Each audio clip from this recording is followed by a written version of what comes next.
चलिए शुरू करते हैं। सत्यार्थ प्रकाश, इसको हमने कहा था कि जिस तरह से हम चलेंगे चलेंगे, मतलब कि उसको समझते हुए ये आवश्यक है कि हम सब समझें। क्यों आवश्यक है समझना? क्योंकि अ, हमारे जीवन में, हमारी जिंदगी में ये बात आती है कि हम जितना हो सके पैसा कमाएं, हम जितना हो सके खुशी लाएं। हर मनुष्य खुशी के लिए ही कुछ करता है, खुश होना चाहता है, प्रसन्नता चाहता है, आनंद चाहता है। क्यों चाहता है? सीधी बात है, दुख से सबको डर लगता है, दुख से क्रोध आता है। सबसे बड़ा दुख जिसको मौत कहते हैं उसे डर लगता है। तो मौत का मतलब ऐसा तो खैर योगी के लिए अलग है, हमारे लिए अलग है। हमारे लिए है कि हमारे सब कुछ छूट जाने वाला है। योगी के लिए है कि वो केवल शरीर छोड़ने वाला है। तो हुआ यह कि जब हमारी संस्कृति, जो आर्य संस्कृति थी, उसका धीरे धीरे जब पतन होना शुरू हुआ, तो लोगों ने उसे मिलावट की, लोगों ने गलत लाए। और सीधी सी बात है कि भारत, जहां से हमारी सब एथनिसिटी आती है, यानी कि हमारे पूर्वज जहाँ के हैं, हम तो ऑस्ट्रेलिया में भी बैठे हैं, पर हमारे पूर्वज वहीं पे पैदा हुए थे, वहीं बड़े हुए थे, उसके बाद धीरे धीरे निकले या कुछ भी किए। तो बात ये होती कि क्यों गुलाम बने। चाहे यूनानी सेना आई हो, एलेक्जेंडर द ग्रेट जो मैसेडोन का किंग था, या पुर्तगाली आए हों, या मोहम्मदन इन्वेडर्स आए हों, या ब्रिटिश आए हों, जो भी आए, क्यों आ पाए वो? हनों ने आया, क्यों आए वो, क्यों दबा पाए भारत का? ऐसे तो आज की जो पाश्चात्य संस्कृति है, पाश्चात्य मतलब वेस्टर्न सिविलाइजेशन जो है, वो तो ये बात मानता नहीं है। वो कहता है कि हम लोग बाहर से आए हैं, वहां के हैं नहीं। और ये सब बदला था कहाँ पे? मैकॉल के एजुकेशन सिस्टम के द्वारा। मैकॉल के एजुकेशन सिस्टम क्या था? मैकॉल के का कहना था कि अगर हम किसी देश को गुलाम ही रखना चाहते हैं, दबाना ही चाहते हैं, तो हम क्या करें? उसने कहा था, if we destroy the culture of that country will destroy itself. उनको खाली कल्चर डिस्ट्रॉय करना था। उन्होंने कहा अगर हम उसको डिस्ट्रॉय कर देंगे, उसको दबा देंगे, तो कभी उठ नहीं पाएगी। और ब्रिटिश ने एक हद तक किया भी। एजुकेशन सिस्टम बदला, गुरुकुल उसके पहले चलते थे, गुरुकुल बंद हुए।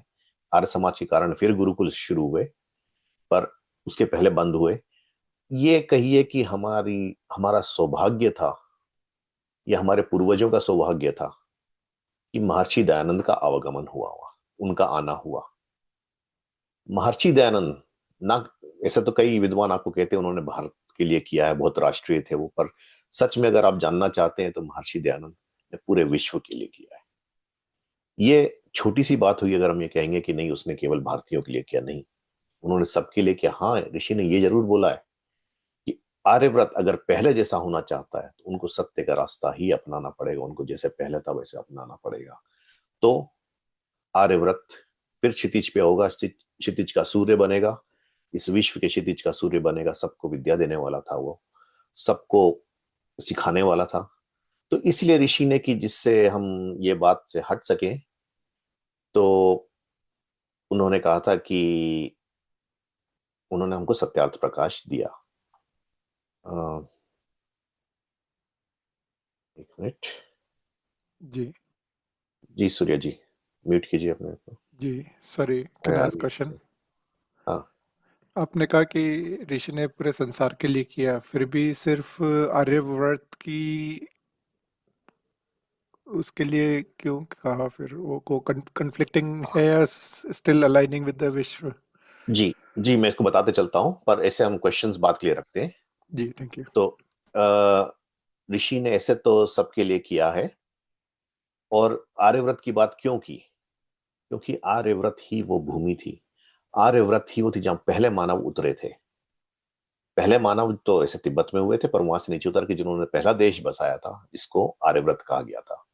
महाराज इक्ष्वाकु वहां के सबसे पहले राजा थे। महाराज इक्ष्वाकु के वंश में ही श्री राम का जन्म हुआ था। तो आर्यव्रत इसलिए कहा गया क्योंकि आर्यव्रत में ही ऋषियों का पदार्पण हुआ है।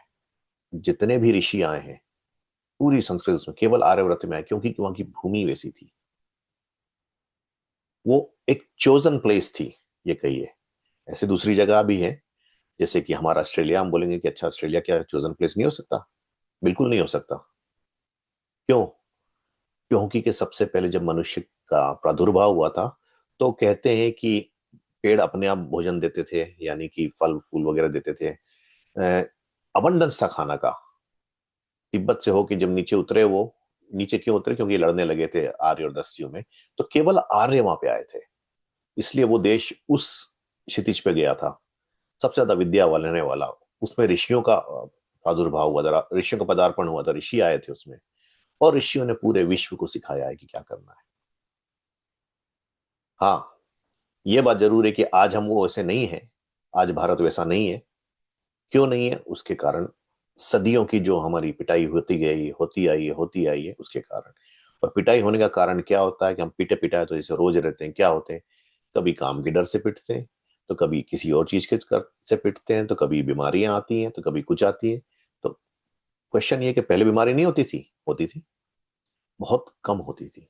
क्यों? क्योंकि जीवन हमारा सात्विक होता था, सरल होता था, और उसमें उतने प्रॉब्लम्स नहीं आती थी। अब जैसे जैसे हम आगे जाएंगे ये सब आता जाएगा इसमें, जीवन के उसमें, तो यहाँ पे ज्यादा बताना ठीक नहीं है।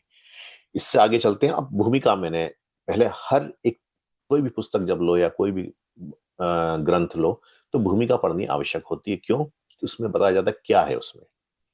तो ऋषि लिखते हैं कि जिस समय मैंने यह ग्रंथ सत्यार्थ प्रकाश बनाया था, उस समय और उससे पूर्व संस्कृत भाषण करने, पठन पाठन में संस्कृत ही बोलने और जन्मभूमि की भाषा गुजराती होने के कारण मुझको इस भाषा का विशेष परिज्ञान ना था, इससे भाषा अशुद्ध बन गई थी। तो आप सत्यार्थ प्रकाश के द्वितीय संस्करण की उस पर जो बाकी अभी बेस्ड हो रही है वो भी देखोगे आप, तो उसमें ऋषि ने कहा है कि भाषा अशुद्ध बन गई थी, यानी कि जैसे कि जो हम डायरेक्ट खड़ी बोली में बोलते हैं उसकी बदल के थोड़ी थोड़ी बात अलग हो गई थी। पर उन्होंने कॉन्टेक्स्ट नहीं बदला। पहला सत्यार्थ प्रकाश छपा था, उसमें दो समोल्लास नहीं आए थे। उसका कारण है कि जिन राजा जी ने छपवाया था वो ब्रिटिश कर्मचारी थे, और दूसरी बात थी कि उनके मुसलमान दोस्त भी थे, बहुत मुसलमान कम्युनिटी में मिले हुए थे।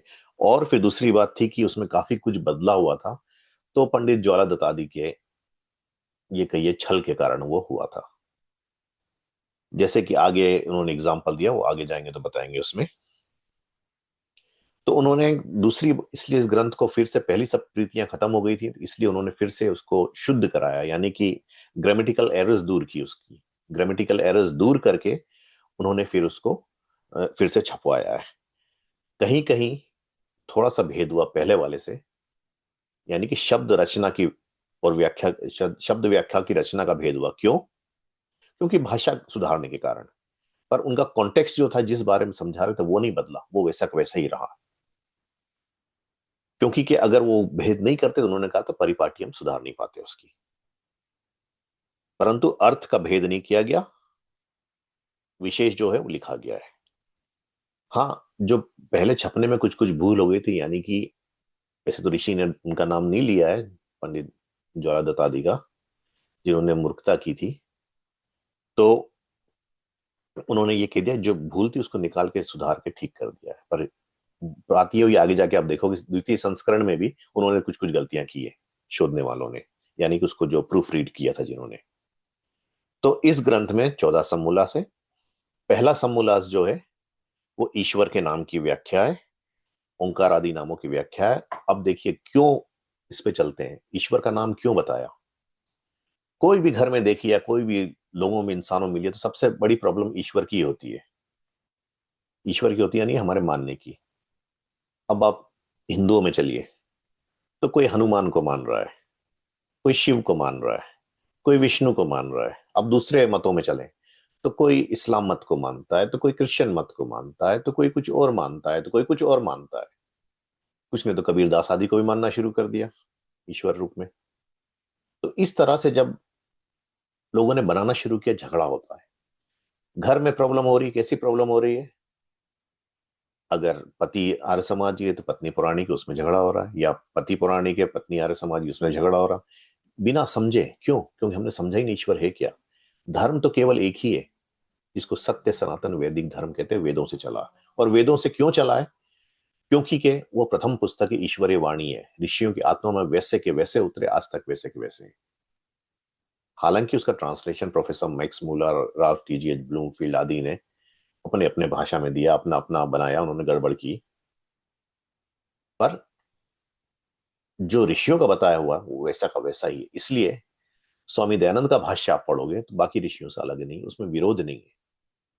विरोध होता है, लोग के समझने में होता है। अब जैसे एक विद्वान ने विरोध किया, मैंने आपको कई बार बताया है, तृतीय समोल्लास में आएगा भी उसका, कि आकाश, तो उन्होंने कह दिया, इसमें ऋषि ने लिखा है आकाश की उत्पत्ति नहीं होती। ऋग्वेद आदि भाष्य भूमिका मैं अभी यहाँ पूरा नहीं बताऊंगा, वो पढ़े बिना उन्होंने उसमें पढ़ा तो उनको समझ में जो आया उसके कह दिया यहाँ पे दूसरा आकाश होता है। अब कोई साइंस वाले से आप ये बात करोगे तो हंसेगा पहले वो, कितने आकाश बनाओगे आप। हाँ, जो अज्ञानी जो ये सब जानता ही नहीं उसको तो बताओगे दो आकाश, तो कहेगा हाँ बड़ा दो आकाश हुए। क्यों? क्योंकि आकाश की परिभाषा उसमें दी, तृतीय समोल्लास में आएगा, अभी नहीं बताऊंगा मैं। तो इसलिए ईश्वर से उन्होंने शुरू किया। कई लोग कहते हैं कि अगर सत्यार्थ प्रकाश पढ़ना है तो 10वें समोल्लास से शुरू करो, उसमें आचार अनाचार वगैरह आता है, उसके बाद फिर इस चैप्टर पे आओ, फिर उस चैप्टर पे आओ, फिर उस नहीं। अगर ऋषि को वैसे ही कराना होता तो वो फर्स्ट समोल्लास में ईश्वर की व्याख्या क्यों करता हो, चैप्टर 10 पहले लिखा होता उसने। दूसरी बात है, समोल्लास का नाम ये मेरे आचार्य जी, आचार्य वेद प्रकाश मंत्री जी ने हमको बताया था कि समोल्लास क्यों रखा उसने, उसने अध्याय क्यों नहीं रखा, यानी चैप्टर वगैरह जो होता है क्यों नहीं ऐसे उन्होंने दूसरे उसमें कर दिया कि जैसे बाकी ग्रंथों में आते हैं, चैप्टर्स आते हैं, अध्याय आते हैं, आदि आदि। तो उन्होंने इसलिए किया था क्योंकि उन्हें समस्त मानवता के उल्लास के लिए लिखा। उल्लास का मतलब होता है हैप्पीनेस। समस्त मानवता यानी द होल ह्यूमन काइंड की हैप्पीनेस के लिए उन्होंने ये ग्रंथ लिखा था, जिससे को पढ़ने से, केवल इस ग्रंथ को पढ़ने से, बाकी नहीं भी पढ़ो, आपके पास उतनी अकल तो आ जाती है कि आप अंधविश्वास से अलग हट सकते हो। समझ में आना शुरू होता है उसको समझने से, उसमें उतरने से। अगर हम नहीं उतरे, नहीं समझते हैं, रीजनिंग इंटेलेक्ट अपना नहीं लाते हैं, तो फिर तो हम उल्टे सीधे सब पे चलते चले जाएंगे। अब द्वितीय समोल्लास में उन्होंने संतानों की शिक्षा बताई। ये सब उन्होंने छोटा छोटा बताया, उन्होंने एकदम हर एक चीज का नहीं बताया। जैसे कि एक प्रचार हम सुन रहे थे, तो उसमें आचार्य जी से प्रश्न पूछा गया कि कोई बच्चा अगर जिद करता है शॉप में जाके, यहाँ पे आपने देखा होगा शॉप में जाओगे तो बच्चों की आंख के लेवल पे वो खिलौने रखे होते हैं जो बच्चों को अच्छे लगे, ये सेलिंग टेक्टिक्स है। तो उन्होंने कहा अगर बच्चा जिद करता है उसको रोकेंगे कैसे। अब ऐसी ऐसी बात आप पूछने लगोगे तो आचार्य जिसको विद्वान को बुलाया है आपने, वो क्या उत्तर देगा। वो बेचारा उत्तर दे रहा है, समझा रहा है, पर जितना समझा सकता है। ये बात होती अपनी कॉमन सेंस पे आ जाती है। अब आप एक एक चीज की नहीं कर सकती कि अच्छा मैं ये खा लूं, किसी ने कहा मैं मटर खा लूं, तो किसी ने कहा मैं पनीर खा लूं, उसमें किसी ने कहा कि मैं आलू खा लूं। अब एक एक चीज पूछने शुरू करोगे तो आचार्य दिन रात आपके साथ बैठा ही रहेगा। तो वो आपकी कॉमन सेंस ही खाना कैसे खाना है। तो तृतीय समोल्लास में उन्होंने ब्रह्मचर्य, ब्रह्मचर्य क्या होता है, कितने प्रकार के ब्रह्मचारी हो, तो ब्रह्मचारियों के नाम अलग अलग क्यों हैं, किस किस प्रकार के ब्रह्मचारी किस लिए कहे गए हैं। फिर पठन पाठन व्यवस्था कैसी होनी चाहिए, कैसे पढ़ना चाहिए, कैसे पढ़ाना चाहिए। फिर सत्य और असत्य क्या होता है, उनके ग्रंथ क्या होते, सत्य असत्य के ग्रंथ, उनके नाम, और कैसे पढ़ने चाहिए। लोग आज कहते हैं कि वेद हमको पढ़ने चाहिए, बिल्कुल मैं भी कहता हूं पढ़ने चाहिए, हर एक को पढ़ने चाहिए। पर जब तक आपके पास बेस नहीं है समझने की, वेद उठा के पढ़ोगे क्या। नोवेल के जैसे तो पढ़ दोगे, पर वो समझ नहीं आने वाला।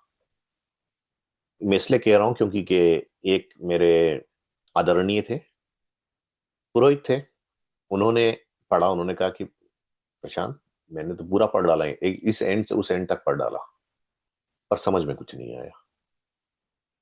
कहाँ क्या बता रहे, क्यों? क्योंकि कि आपका मन उस पर बैठा ही नहीं, किस जगह पे कैसे समझना था। जैसे कि अग्नि शब्द आया, अग्नि शब्द को अगर हम गलत लेंगे तो अग्नि शब्द क्या ले लेंगे, अग्नि शब्द ले लिया आगे, उस आग के भी भेद हैं। फ्लेम्स पे आप जाओगे, ये साइंस बता रहा हूं मैं, फ्लेम्स भी अलग अलग होते हैं, व्हाइट फ्लेम होती है, ब्लू फ्लेम होती है, ऑरेंज फ्लेम होती है, आदि आदि। तो उन सब के टेम्परेचर्स अलग होते हैं। तो अब उन्होंने कह दिया कि अग्नि शब्द इसमें आ गया, अग्नि का मतलब तो वही हो गया, या तो अग्नि का मतलब ईश्वर हो गया। अग्नि का मतलब ईश्वर भी होता है, चैप्टर 1 में देखेंगे, और क्यों होता वो भी देखेंगे। अग्नि भौतिक अग्नि भी होती है, अग्नि किसी का नाम भी हो सकता है, जैसे अभी सार्वदेशिक के हुए हैं स्वामी अग्निवेश जी प्रधान है। तो इस तरह से अलग अलग चीज के अलग अलग नाम होते हैं। अब चौथा समोल्लास जो है उसमें विवाह और गृहस्थ आश्रम का व्यवहार कैसा होना चाहिए वो आता है। कैसे विवाह करना, आपको पहले क्या करना पड़ेगा, फिर क्या करना चाहिए, फिर गृहस्थ आश्रम में हो तो कैसे रहना चाहिए। ये मैंने सजेस्ट किया था कि ये हम उसको, आप लोग चाहें तो खाली टच करके निकले, चाहें तो हम उसको छोड़ दें। वो आप लोगों के डिसीजन पे, जैसे जैसे हम आगे चलेंगे आप लोग तब तक डिसीजन बनाइएगा। फिर पंचम समोल्लास में वानप्रस्थ और संन्यास आश्रम की विधि होती है। इसमें मैंने कहा था इसमें भी थोड़ा सा बताएंगे हम कि वानप्रस्थ कब लेना है, संन्यास आश्रम क्या होता है और किसको अलाउड है लेने को। क्या हर कोई उठ के सन्यासी बन सकता है, या आज सवेरे आप उठे कि चलो आज सन्यासी बन जाते हैं, ये नहीं कर सकते। तो सन्यासी कैसा होना चाहिए, ब्राह्मण को ही हक है, और क्यों हक है, क्योंकि आज लोग कहते हैं कि आर्य समाज तो जाति पाति मानता नहीं है। ये जाति पाति नहीं, वर्ण व्यवस्था है, और वर्ण व्यवस्था में कौन कैसे बनता है ये सब आगे आगे आएगा हमारे उसमें। छठे समोल्लास में राजधर्म में पॉलिटिक्स आ जाती है कि क्या क्या सभाएं होनी चाहिए, राजाओं को क्या ड्यूटी होती थी, कैसी होती थी, जो अभी फॉलो नहीं होती है। फर्स्ट ऑफ ऑल डेमोक्रेसी के बारे में बताया नहीं गया है, मोनार्की बताया गया है, और राजा कैसे बनना चाहिए और कितने मंत्री होने चाहिए, डिसीजन कैसे बनते थे, वो सब उसमें दिए गए हैं। सप्तम समोल्लास है, उसमें वेदेश्वर विषय है, वेद और ईश्वर का विषय है। अष्टम समोल्लास में जगत की उत्पत्ति स्थिति और प्रलय कैसे होती है। तो सप्तम और अष्टम समोल्लास में ये तीनों का उन्होंने ऋषि ने दिया है। तीन एंटाइटी क्या है, एक है ईश्वर, दूसरी एंटाइटी है आत्मा जो कि अनेक है, और तीसरी एंटाइटी है प्रकृति जो मटीरियल जिससे सब कुछ बनता है। फिर नवम समोल्लास में आते हैं तो उसमें बताया उन्होंने विद्या किसको कहते हैं, अविद्या किसको कहते हैं, बंध किसको कहते हैं, क्यों बंधे हुए हम, और मोक्ष किसको कहते हैं उसकी व्याख्या की है ऋषि ने। उसमें हम जब ये सब जाएंगे धीरे धीरे योग वगैरह भी थोड़ा थोड़ा टच करेंगे। फिर दशम समोल्लास में आचार अनाचार और भक्ष्य अभक्ष्य विषय। आचार आपका कैसे जीना है, कैसे रहना है, आपका कंडक्ट कैसा होना चाहिए। अनाचार कंडक्ट, क्या खराब कंडक्ट है। भक्ष्य अभक्ष्य, क्या खाना है क्या नहीं खाना है उसके बारे में। फिर एकादश समोल्लास जो है तो उसमें जो आर्यव्रत के अंदर जो आज जो हिंदू कहलाते हैं, जो मत चले, अलग अलग मत चले, उनके बारे में बताया गया है, उनका खंडन और मंडन विषय है। द्वादश समोल्लास जो है यानी 12वां समोल्लास, उसमें चारवाक बौद्ध और जैन मत का विषय है। तो चारवाक कौन थे, मैंने पहले कहा था चारवाक ने एथिज्म शुरू किया था, कार्ल मार्क्स ने भी उसको एथिस्ट माना है, और आज के जो साइंटिस्ट हैं लगभग उसी पे चलते हैं, उसी की बातों पे। चारवाक के जो बातें थी, पॉइंट्स जो दिए उसने बहुत अच्छे दिए, जैसे कि चार्ल्स डार्विन ने दिए, चार्ल्स डार्विन भी उसी पे चला है, उसके हिसाब से देते हुए कि मनुष्य का कैसे वो एवोल्यूशन वगैरह लेके आया है, तो उसका मत वगैरह दिया गया है। फिर त्रयोदश समोल्लास में ईसाई मत का विषय है, और 14वें समोल्लास में मुसलमानों के मत का विषय है। अब मैंने ये भी कहा था कि 11, 12, 13 और 14 को अगर आप लोग चाहें तो हम कंटिन्यू करेंगे, नहीं तो फिर वहां पे खत्म करके हम स्वमंतव्य अमंतव्य प्रकाश जो नेक्स्ट वाले में करेंगे, थोड़ा ऋषि का मत क्या था उसमें करते हुए। तो इन्होंने लिखा है, और 14 समोल्लास के अंत में आर्यों के सनातन वेद विहित मत की विशेष व्याख्या लिखी है जिसको मैं भी यथावत मानता हूं। यानी कि स्वमंतव्य अमंतव्य प्रकाश, यानी उनका मंतव्य क्या था ऋषि का, और क्या मंतव्य आर्यों का, आर्य क्या थे, आर्यों का मंत क्या था, क्या उनकी वो थी कि हम ये मानते हैं ये नहीं मानते, वो सब उन्होंने बताया है। फिर उन्होंने कहा मेरा इस ग्रंथ के बनाने का मुख्य प्रयोजन, यानी कि उनका क्यों एम क्या था ये बनाने का, तो उन्होंने कहा सत्य सत्य अर्थ का प्रकाश करना है। यानी सत्य सत्य, जो सत्य सत्य है उसके अर्थ का प्रकाश करना है। अब आगे उन्होंने लिखा अर्थात, यानी समझाया उसको कि जो सत्य है उसको सत्य, और जो मिथ्या है उसको मिथ्या, यानी जो सत्य उसको सच है को सच बताया है, झूठ को झूठ कहा है, और उसी का प्रतिपादन करना, सत्य का प्रतिपादन को सच के जैसा बताना, असत्य को असत्य के जैसा बताना, इसी का प्रतिपादन यानी सबको बताना, सबको सिखाना, उसी पे चलना। सत्य अर्थ का प्रकाश समझा है, सत्य अर्थ का प्रकाश उसी को समझा है ऋषि ने।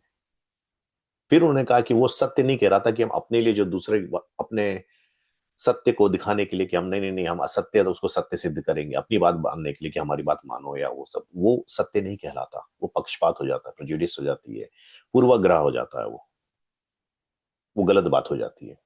किंतु जो पदार्थ जैसा है उसको वैसा ही करना चाहिए, जैसा कि उसको वैसा ही कहना, लिखना और मानना सत्य कहलाता है। जो मनुष्य पक्षपात यानी प्रेजुडिस्ड होता है, वह अपने असत्य को भी सत्य और दूसरे विरोधी मत वाले के सत्य को भी असत्य सिद्ध करने में प्रवृत्त होता है, इसलिए वह सत्य मत को कभी प्राप्त नहीं हो सकता। अब आप देखोगे, जैसे लोगों ने कहा है, मुझसे एक मेरे दोस्त ने प्रश्न किया कि किसको मानते, मैंने कहा आर्य समाज को मानता हूं। उसने कहा अच्छा, तो तुम भगवान को नहीं मानते? मैंने कहा कब मैंने कहा कि मैं भगवान को नहीं मानता, मैं नास्तिक नहीं हूं, था हूं नहीं अब। तो उसने कहा अरे, तो आप भगवान के आगे हाथ नहीं जोड़ते? अरे मैंने कहा यार, अगर सत्य जानना चाहोगे तो आर्य समाजी, अगर आर्य समाजी सिद्धांत पे चलता तो वो ही आस्तिक है, अन्यथा वो भी नास्तिक है। यानी कि वो आर्य समाज सिद्धांतों पे चलता है, यानी कि वेदों के सिद्धांतों पे चलता है, तभी उसको हम आस्तिक कह सकते, ईश्वर पे जाने वाला कह सकते हैं। किसी जगह जाके कूदने से, किसी जगह जाने के हाथ जोड़ने से, किसी जगह जाके गिरने से वो ईश्वर की उपासना नहीं है। धर्म एक ही है। मनुष्य को मनुष्य के जैसा नहीं देखना, किसी को ईसाई देखना, किसी को मुसलमान देखना, किसी को हिंदू देखना, किसी को कुछ देखना, ये मनुष्यता नहीं है। मनुष्यता है मनुष्य को मनुष्य की तरह ही देखना। अब दूसरी बात होती है कि अपने असत्य को सत्य सिद्ध करना है। जैसे कि मेरा मैं कुछ खरीदने गया, तो वहां पे गया, मैंने कहा कि नहीं नहीं नहीं नहीं, मुझे खरीदना, से इलेक्ट्रॉनिक शॉप में चला गया। तो मैंने कहा नहीं नहीं नहीं, मुझे सैमसंग चाहिए, मुझे सोनी नहीं चाहिए। अब वहां पे जो दो चीज खरीदने, से टीवी खरीदने गया, दो टीवी खरीदने गया, उसमें से अभी लेटेस्ट वाली में सैमसंग अच्छी थी, पर चूंकि मुझे सोनी अच्छी लगती, तो मैंने कहा नहीं नहीं नहीं, सोनी अच्छी है, ये इसमें गलतियां निकालने की कोशिश कर रहा हूँ, उसको गलत सिद्ध करने की कोशिश, ये पक्षपात होगा। ये मैंने जनरल उसमें बताया है। इसी तरह से आप उसको धर्म की तरफ ले लो, अपने मत की तरफ ले लो। इसलिए विद्वान आर्यों का यही मुख्य काम है कि उपदेश व लेख द्वारा सब मनुष्य के सामने सत्य असत्य का स्वरूप समर्पित कर दें। पश्चात वे स्वयं अपना हित अहित समझकर सत्यार्थ का ग्रहण और मिथ्यार्थ का परित्याग करके सदा आनंद में रहें। तो उन्होंने कहा है कि इसीलिए जो विद्वान होते हैं, आप्त होते हैं, आप्त की परिभाषा भी आगे आएगी, तो विद्वान आप्त होते हैं, उनका काम ही होता है, उनकी ड्यूटी होती है कि सबको सत्य ही बताएं, सत्य के रास्ते पे चलने को बताएं। और उसमें से जो जो अपना हित होता है वो ले, जो जो अहित करने वाला है, यानी कि जैसे 10 सत्य हैं, उसमें से आपको 6 की जरूरत पड़ी, 6 ले, बाकी 4 छोड़ दे, पर असत्य कभी ना ले। इसलिए ऋषि हमेशा कहता है कि सत्य का ग्रहण करें, असत्य का दूर करें, उससे सत्य से दूर हटें, उसका त्याग करें। मनुष्य का आत्मा सत्य असत्य का जानने वाला होता है, तथापि अपने प्रयोजन की सिद्धि, हठ, दुराग्रह और अविद्या आदि दोषों से सत्य को छोड़ असत्य में झुक जाता है। परंतु इस ग्रंथ में ऐसी बात नहीं रखी है, ना है किसी का मन दुखाना व किसी की हानि करना, हानि पर तात्पर्य है, किंतु जिससे मनुष्य जाति की उन्नति और उपकार हो। सत्य सत्य को मनुष्य लोग जानकर सत्य का ग्रहण और असत्य का परित्याग करें, क्योंकि सत्य उपदेश के बिना अन्य कोई भी मनुष्य जाति की उन्नति का कारण नहीं है। अब ये बात आ गई, उन्होंने कह दिया है कि हालांकि हमारी आत्मा सत्य और असत्य को जानती है, पर क्या होता है, आवरण चढ़ जाता है, एक पर्दा चढ़ जाता है ऊपर। ये योग में, सूर्य जी को तो पता है, खैर ये बाकी लोगों के लिए, कि योग में ये बात आती है कि आवरण के कारण हम गलत करते हैं, हमारी आत्मा गलत करती है, झूठ पे चली जाती है, हट आ जाता है, नहीं नहीं हमको ये करना ही है, किसी ने मुझे नीचा दिया, अब उसको उसके लिए बुराई सोचूंगा मैं, अच्छा नहीं सोचने वाला। तो इस तरह से करते हुए हम चलेंगे। तो उससे क्या होता है, उससे यह होता है कि जब हम गलत पे चल देते तो हमारा आत्मा भी गंदा हो जाता है। गंदा होने का मतलब ये नहीं कि आत्मा पे मैल लग जाती है, मतलब ये कि हम गलत जगह पे चले जाते हैं, दुराग्रह पे उसमें चले जाते हैं। और ऋषि ने इसमें क्लियरली लिखा है कि ये ग्रंथ बनाने का प्रयोजन किसी को हानि पहुंचाना, किसी मत का नहीं है मेरा उद्देश्य। इस ग्रंथ है जिससे मनुष्य मात्र की उन्नति, अब ये बात आ गई कि उन्होंने पूरे संसार के लिए, पूरे मनुष्य मात्र के लिए ग्रंथ लिखा है, उन्होंने किसी एक के लिए नहीं लिखा। ये नहीं कहा कि केवल हिंदुओं के लिए लिखा, या इंडिया के लिए लिखा, या ऑस्ट्रेलिया के लिए लिखा, या फीजी के लिए लिखा, या कहीं और के लिए लिखा, पूरे मनुष्यों के लिए, जहां कहीं मनुष्य उनके लिए लिखा है उन्होंने। और उन्होंने कहा था कि हर कोई इससे सत्य और असत्य को जान के सत्य का ग्रहण करे, सत्य को ही ले और असत्य का हमेशा परित्याग करे, हमेशा छोड़े, क्योंकि सत्य के उपदेश के बिना कभी भी मनुष्य जाति की उन्नति नहीं हो सकती, बिल्कुल नहीं हो सकती। एग्जाम्पल, हमारा टैक्स टाइम है, अब मैंने टैक्स भरा, मुझे टैक्स भरना पड़ा, मैंने कहा मैं उसको कुछ क्लेम कर लेता हूं, मैंने क्लेम करने कुछ है नहीं, तो मैंने कहा अच्छा चलो ये झूठ मूठ का क्लेम कर लिया, मैं असत्य पे गया ना, गलत किया, पैसा कुछ थोड़ा सा बचा, पर मन को कचोटता रहा और मेरे रास्ते उसने गिरा दिए। हमारे प्रधान हंस रही हैं, पर मैं सच बात बता रहा हूं, इसीलिए हमको कभी झूठ नहीं बोलना चाहिए, उसमें सत्य करो, कोई बात नहीं कम मिलता है पर अब में खुशी रहेगी। ये बात आप अजमा के देख लीजिए। ये हम सोचते हैं कि जितना ज्यादा मिल जाएगा उतनी खुशी देगा, तो वो खुशी नहीं देने वाला, झूठा आने वाला नहीं देगा। हाँ, अच्छे से आपने लाया तो बहुत लाओ, कमाओ जितना कमाना है। इस ग्रंथ में जो कहीं भूल चूक से अथवा शोधने तथा छापने में भूल चूक रह जाए, उसको जानने जनाने पर जैसा यह सत्य होगा वैसा ही कर दिया जाएगा, और जो कोई पक्षपात से अन्यथा शंका का खंडन मंडन करेगा उस पर ध्यान न दिया जाएगा। हाँ, जो मनुष्य मात्र का हितैषी होगा, सब कुछ जनवाएगा, उसको सत्य सत्य समझाने पर उसका मत संग्रहित होगा। तो उन्होंने कहा इसमें जो कुछ भी साफ ऑफ किया गया है, शोधित किया गया, यानी कि ग्रामेटिकल एरर्स वगैरह सब हटाई गई, वो सब उसमें भी कहीं भूल चूक हो जाती छपने में, जैसे एक आधा हुई है, तो उसको बताने पे उसको सुधार दिया जाएगा। और जो पक्षपात से कहेगा नहीं नहीं ये निकाल दो, इसने ये बात मैं नहीं मानता इसलिए निकाल दो, तो वो सब माना नहीं जाएगा, उसका छोड़ दिया जाएगा। तो फिर ऋषि ने एक बहुत बड़ी बात बताई, आजकल सभी मतों में बहुत सारे विद्वान हैं। ये नहीं कि दूसरे मतों में विद्वान नहीं है, विद्वान है, पर अगर वो पक्षपात छोड़े, प्रेजुडिस छोड़े, क्यों? प्रेजुडिस छोड़ने में सबसे बड़ी बात होती, काफी लोग अपनी बात छोड़ देंगे तो क्या होगा, उनका बिजनेस नहीं चलेगा, उनका व्यापार नहीं चलेगा। जो आज बाबा बन के घूमते हैं, साधु बन के घूमते हैं, क्या क्या बन के घूमते हैं, भगवान तक बना देते हैं अपने आप को, वो सबका मत नहीं चलना। इसलिए कहते हैं कि वो सर्वतंत्र सिद्धांत, जो सत्य सिद्धांत सबके लिए जो सिद्धांत है, सब चलाने के लिए, काम के लिए, तो जो बातें सबके अनुकूल, सब में सत्य है, उसका ग्रहण करें, और एक दूसरे से विरोध बातें उसका त्याग करके परस्पर प्रीति से बरतें, प्यार से एक दूसरे से बर्ताव करें, बिहेव करें एक दूसरे के साथ, और इससे जगत का पूर्ण हित होगा। क्यों? क्योंकि कि उसके फॉलोअर्स, अगर आपने उसको बुरा किया तो वो आपसे लड़ने आएंगे। बहुत अच्छी बात है, अभी हिंदू मुस्लिम दंगे अधिकांश यही बात पे होते हैं कि उसने उसको बुरा कर दिया, उसने उसको बुरा कर दिया, मारपीट हो जाती है, चालान हो जाता है, उसको काट देते हैं। वैसे ही दूसरे मतों में भी होते हैं, दूसरा मत वाले ने ये कह दिया तो उसको वो कर दिया। क्योंकि विद्वानों के विरोध से अविद्वान में विरोध बढ़कर अनेक विध दुख की वृद्धि और सुख की हानि होती है। क्योंकि जब विद्वान लड़ जाते हैं ना इस बात पे, तो उनको ये फॉलोअर्स है जो समझे नहीं है, भेड़ चाल चलने वाले, आप लोगों ने शीप देखे होंगे, एक के पीछे एक शीप चले जाते हैं, तो वैसे ही वो भी चलते चलते लड़ने आ जाते हैं, और वो हुए भी हैं। अगर आप संत रामपाल आदि की स्टोरी अगर आपने पढ़ी होगी तो वो जाने होगे भी क्या हुआ है। राम रहीम की भी पढ़ोगे तो क्या हुआ है, क्या क्या उसने मांगे हैं, क्या क्या चाहिए उसको, दिए गए उसको जेल में सब।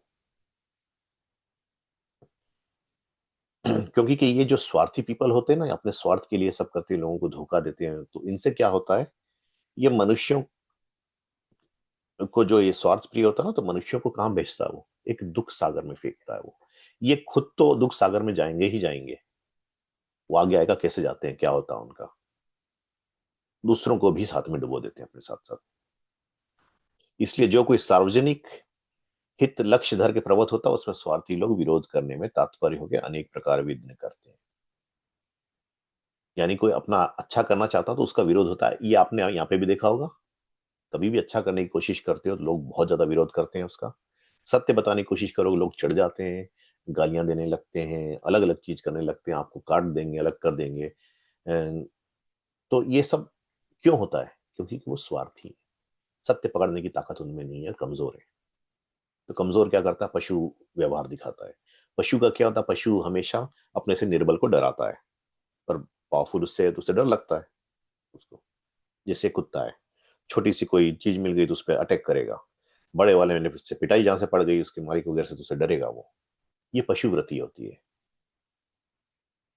तो अगर मनुष्य भी वही वृत्ति दिखाएगा, जबकि वो अपनी ताकत बचाने में नहीं लगाएगा किसी निर्बल को, तो वो भी पशु के जैसा ही है। इसलिए ऋषि ने कहा था कि ये बात जानना, ये उपनिषद का है, सत्यमेव जयते नानृतम सत्येन पंथा विदितो देवयान। अर्थात सर्वदा सत्य की ही विजय होती है और असत्य की पराजय, और सत्य से ही विद्वानों का मार्ग विस्तृत होता है। अब इस पे कई लोग क्वेश्चन करते हैं कि हम तो देखते हैं वो इतना गलत कर रहा फिर भी बढ़ते जा रहा है। तो क्या होता है कि उनके जो पुराने गुण थे, ये बात हम आगे बताएंगे ही बताएंगे, उनके जो पुराने गुणों के कारण जो उनको भोग मिला था, वो भोग भोगता जा रहा है। वो जिस दिन उसका फल खत्म हुआ तो फिर वो गिरेगा ही गिरेगा, और आने वाला जन्म उसको दुखदाई होगा, उसको कष्ट होगा, और कुछ कुछ भोग यहाँ बदल जाता है उसके कारण। जैसे कि बना बनाया काम बिगड़ जाता है, आदि आदि। हमने कहा किस्मत में नहीं था, किस्मत क्या, किस्मत हमने ही बनाई थी, वो अपनी प्रारब्ध जिसको कहते हैं। इस दृढ़ निश्चय के आलंबन से आप्त लोग परोपकार करने से उदासीन होकर कभी सत्यार्थ प्रकाश करने से नहीं हटते। इसीलिए जो आप्त लोग होते हैं, आप्त विद्वान, जिन्होंने ईश्वर को प्राप्त कर लिया, जिस ईश्वर से जान जान लिया, सत्य क्या असत्य क्या जानने वाले हो गए हैं जो, तो वो कभी भी असत्य की तरफ नहीं जाते, लोगों को सत्य ही बताएंगे। आप पसंद करो ना पसंद करो उनको, वो आप पे करता है। अब हम क्या करते हैं, अपना नाम के लिए, अब मैं हूं, अच्छा नाम पंडित प्रशांत चल जाएगा, तो मैं क्या करूंगा, मैं यहाँ पे जाऊंगा तो ये भी काम कर दूंगा, वो भी काम कर दूंगा। इसका उदाहरण देता हूं मैं, और मुझे पैसा मिलेगा उससे, ये देखने के लिए। अभी मैंने पहले भी कहा था उसमें कि जो हमारी ओरिएंटेशन थी उसमें ये कहा था मैंने कि आज आर्य समाज में कंट्रोवर्सी बहुत चल रही है भजनोपदेशक आदि के कारण। जो उनके प्रचारक हैं, विद्वान है, आर्य विद्वान है, उन्होंने इसको खंडन किया है, काफी कुछ बताया है। पर कमी कहाँ आई है ये देखनी है, कमी ऑफिशियल्स में है। क्योंकि कि कोई भी चीज संभालने के लिए, कोई भी राज्य चलाने के लिए, कोई भी कुछ चलाने के लिए, अगर अच्छा ऑफिशियल नहीं है तो वो गलत करवाएगा, गलत ही करेगा। इसमें दुख की बात ये कहते हुए कि आर्य समाज की जो सबसे सार्वभौम सभा जो है, जिसको सार्वदेशिक आर्य प्रतिनिधि सभा कहते हैं, उसके भी जो ऑफिशियल हुए उन्होंने भी बहुत गड़बड़ की है, ऐसी ऐसी चीज अप्रूव कर दी है। उन्होंने कहा अरे हमको तो लोगों को खुश करना है, तो ये बात हमको करनी पड़ेगी, इसलिए ये बात मान लो, ऋषियों को छोड़ दिया। ऋषि की बात को छोड़ने का कारण ही यह होता है कि सत्य नहीं माना जाता। पुराने विद्वानों से मैंने सुना था कि आर्य समाज के बारे में पहले कहा जाता था कि आर्य समाज कभी भी कोर्ट में खड़ा होता था, ब्रिटिश टाइम पे जब शुरू हुआ था ये आंदोलन वगैरह शुरू करवाया था, आर्य समाज ने ही कराया था, आर्य सबसे ज्यादा आर्य समाज ने ही उसमें साथ दिया है। तो लोगों को ये माना जाता था, उनसे ना तो कोई गीता पे हाथ रख के कसम खवाता था, ना कोई दूसरे ग्रंथ पे। क्यों? सीधा माना जाता था कि आर्य समाजी वो सत्य ही बोलेगा, सत्य बोलने से डरेगा नहीं। तो वहां से गिरते गिरते आज हम किस जगह गिर गए, आप खुद निश्चय कर सकते हैं। यह बड़ा दृढ़ निश्चय है कि अब ऋषि ने यहाँ पे गीता का एक श्लोक कोट किया, यह गीता के 18वें चैप्टर का 37वां श्लोक है। यत तदग्रे विष्मि व परिणामे अमृतोपम ममा। यह गीता का वचन है। इसका अभिप्राय है कि जो जो विद्या और धर्म प्राप्ति के कर्म है, जैसे कि आप सच पे चलोगे, वो सब करोगे, झूठ नहीं करोगे, चीटिंग नहीं करोगे, कुछ नहीं करोगे, तो वो स्टार्टिंग में थोड़े विष के जैसे लगते हैं, प्रॉब्लम देते हैं, पर आगे जाके आनंद देने वाले होते हैं। इसको कृष्ण ने जब समझाया 37 उसमें श्लोक में, तो कृष्ण ने कहा है कि श्री कृष्ण कहते हैं कि ये सात्विक होते हैं। सात्विक कर्म करोगे तो आनंद देने वाले होते हैं। राजसिक होता है कि आप उसको बदलोगे थोड़ा अपने मतलब के लिए। जैसे अपने स्वार्थ के लिए हमने अब चाह क्या चाह, मैं गीता से ही बताता हूं आपको।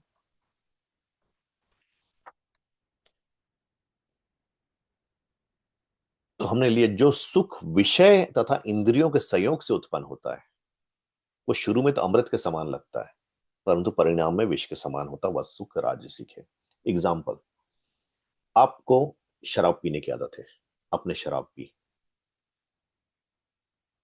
ठीक है, आप कहोगे फूड अल्कोहल होते हैं, बिल्कुल होते हैं, उसमें मना नहीं कर रहा हूं मैं।